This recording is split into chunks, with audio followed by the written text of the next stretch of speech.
Let's get straight to the topic. Tirahin na natin to. Mind games ng Australian Boomers nagsimula na.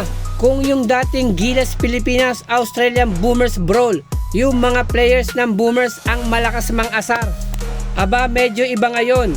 Yung mga sport commentator dyan sa Australia ang bumabanat ngayon sa ating Gilas Pilipinas, na mukhang dinidistract nila ang ating Gilas Pilipinas for the preparation sa laban natin kontra New Zealand All Blacks.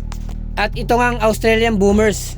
Kung napanood nyo lang yung kanilang video, hindi kasi maganda yung mga words na ginamit ng mga sport commentator dyan sa Australia, na may halo pa ngang pang-aasar. Siguro nga hindi na bago sa kanila yan, lalo pat dumadayo sila sa ibang bansa. Napaka one-sided kasi ng kanilang mga opinyon. Hindi ba nila alam nung unang laban ng Gilas Pilipinas at Australian Boomers na nagkagulo nga? Sa practice pa lang, nabalita pa nga to na pinagtatanggal nila yung mga printed sticker sa flooring ng court. Then bago pa nga mag-umpisa yung laban, habang nagwa-warm up ang mga players, may sinasabi nga tong mga Australian na ang mga Pilipino raw ay ganito ang itsura. Ayoko nang sabihin, dahil kahit sino naman sa atin marinig yun, talagang magpupuyos ka sa galit.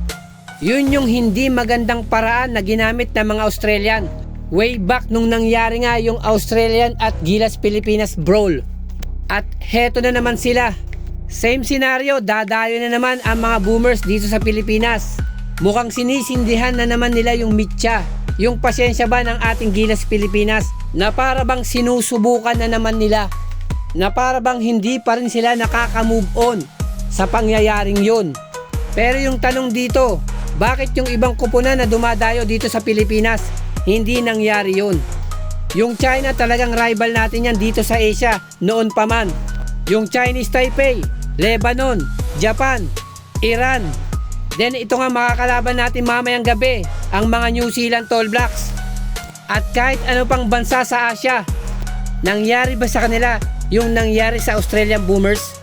100% hindi po.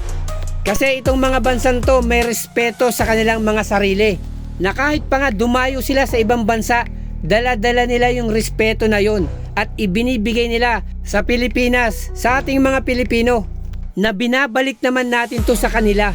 Pero yung malaking tanong ngayon, meron ba sila nun? Yung respetong sinasabi ko.